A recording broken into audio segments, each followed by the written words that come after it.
Saludos, amantes de la historia.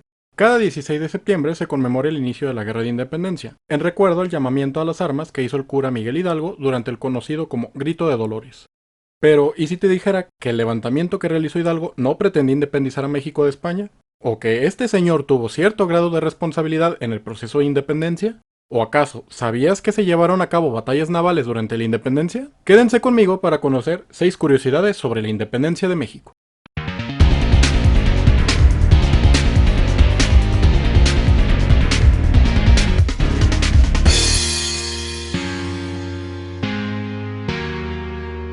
El efecto dominó. El grito de Dolores fue el resultado de muchos años de descontentos. En las décadas previas a la Guerra de Independencia, el gobierno español había implementado una serie de políticas que habían incrementado la desigualdad entre los españoles peninsulares o europeos y las personas nacidas en América. En las últimas décadas previas a la independencia, España se había metido en costosas guerras que, además de terminar en derrota, habían sido costeadas por las colonias americanas, las cuales, además de pagar los platos rotos, eran consideradas como inferiores por parte de la metrópoli.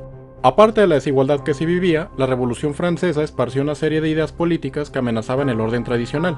Además, la independencia de Estados Unidos había mostrado al mundo la posibilidad de que las colonias se rebelaran contra sus señores. De modo que para 1800 ya había bastante tensión en el ambiente, aunque la chispa que detonaría la crisis que llevó a la independencia provino del propio Napoleón Bonaparte. Tras su ascenso como emperador de Francia, Napoleón había puesto en jaque el orden europeo con sus guerras de conquista. Mientras Francia estaba en la cúspide de su poder, los mejores años de España ya habían pasado, situación que Napoleón no tardó en identificar y sacar provecho. En un principio, el poder militar bastó para hacer que España se aliara con Napoleón, alianza que le costaría a España su valiosa flota durante la batalla de Trafalgar. Sin embargo, con el tiempo la inestabilidad política de España incrementó las ambiciones de Napoleón, quien en 1808 finalmente se decidió por invadirla, pretextando inicialmente que sus tropas solo atravesarían el país con el fin de atacar a Portugal. La invasión resultó en el arresto del rey y la familia real. El rey Carlos IV abdicó en favor de su hijo Fernando VII, quien posteriormente abdicaría en favor de Napoleón, lo que permitió que éste designara como nuevo rey de España a su hermano José Bonaparte. La figura del rey era central en el orden político del Imperio español, por lo que la invasión napoleónica cortó la cabeza del imperio, generando así una crisis política que facilitaría los levantamientos armados. Los primeros intentos de separación. La crisis política que desencadenó la invasión napoleónica generó tal caos que en Nueva España el virrey se encontró entre la espada y la pared, al presentársele dos opciones. O se apegaba al orden tradicional y aceptaba al nuevo rey francés, o apoyaba las nuevas formas de gobierno que se improvisaban aun cuando no eran del todo legítimas.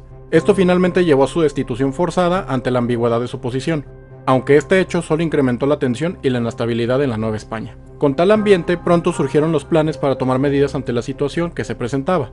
En Valladolid, hoy Morelia, se reunieron en secreto un grupo de personas entre las que figuraban oficiales de las Fuerzas Armadas, quienes pretendían levantar en armas a los indígenas de la ciudad con el fin de proclamar la independencia del rey francés y guardar el reino para Fernando VII, a quien consideraban el legítimo rey de España. La conjura fue descubierta en 1809 y sus integrantes arrestados, aunque como se sabe, esto no frenó las conspiraciones. Pocos meses después tendría lugar una nueva conjura en Querétaro, donde participarían personajes como José Ortiz de Domínguez, Ignacio Allende o Miguel Hidalgo. ¿El grito de independencia? El descubrimiento de la conjura de Querétaro llevó a que Ignacio Allende y Miguel Hidalgo comenzaran el levantamiento armado antes de tiempo. Por lo general, se cree que el grito de Dolores levantó en armas a la población para comenzar con la independencia. Sin embargo, la cosa fue más complicada.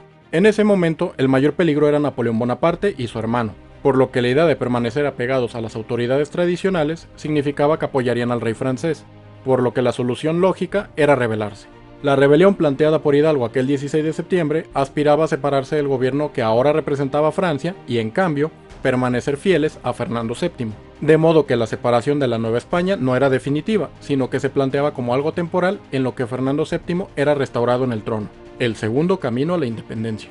Generalmente se asocia que la independencia se consiguió gracias al poder de las armas, con el levantamiento iniciado en Dolores y continuado por Morelos, Guerrero y los demás insurgentes. Y aunque esto es en parte verdad, lo cierto es que la insurgencia no hubiera encontrado tantos partidarios en sus últimas etapas de no haber sido por la Constitución de Cádiz. Como ya se mencionó, los americanos no se encontraban en igualdad de condiciones frente a los europeos.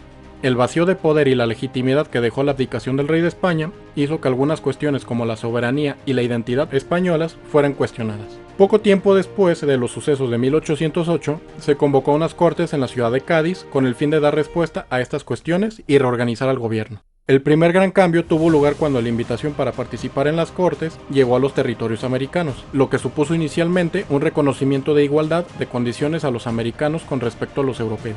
De estas Cortes surgió la conocida como Constitución de Cádiz en 1812, misma que regiría al gobierno que era leal a Fernando VII tanto en Europa como en América.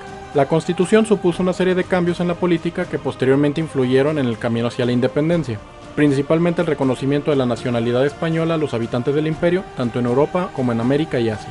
Y por otro lado, la idea de que la legitimidad del gobierno pasaba al pueblo en ausencia del rey, por lo que la capacidad de los pueblos para autogobernarse era válida. Esto sería de especial importancia en América, especialmente cuando Fernando VII regresó al trono y quiso restablecer el orden anterior a Cádiz, la isla insurgente. Más allá de las grandes figuras que la historia se ha encargado de recordar, la lucha insurgente pudo ser continuada gracias a los esfuerzos de miles de personas que decidieron apoyar la causa o liderar grupos en distintas regiones de la Nueva España. Uno de esos casos fue el de la resistencia insurgente en la isla de Mezcala, en el lago de Chapala.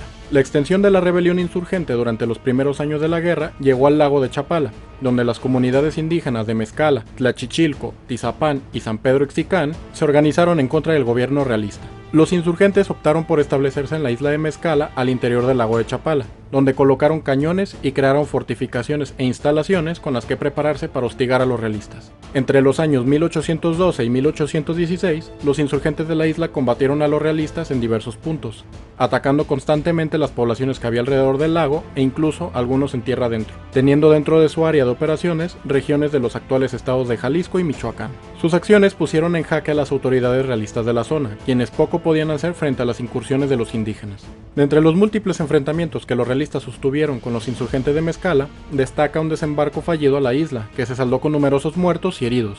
La resistencia de los indígenas fue tal que los realistas tuvieron que construir embarcaciones especiales en el puerto de San Blas y trasladarlas a Chapala para atacar la isla. Entre las embarcaciones usadas destacan unas lanchas con capacidad para transportar cañones, denominados como baterías flotantes, y balandras que eran verdaderas embarcaciones. Con el arribo de estas embarcaciones tuvieron lugar enfrentamientos navales con los insurgentes, quienes solían desplazarse en canoas. Las embarcaciones demostraron ser superiores a las canoas insurgentes, aunque no invencibles. Tras una serie de combates, los insurgentes consiguieron capturar una embarcación. Por su parte, los realistas, incapaces de tomar la isla, se limitaron a imponer un cerco naval con el que impidieron el traslado de víveres en canoas.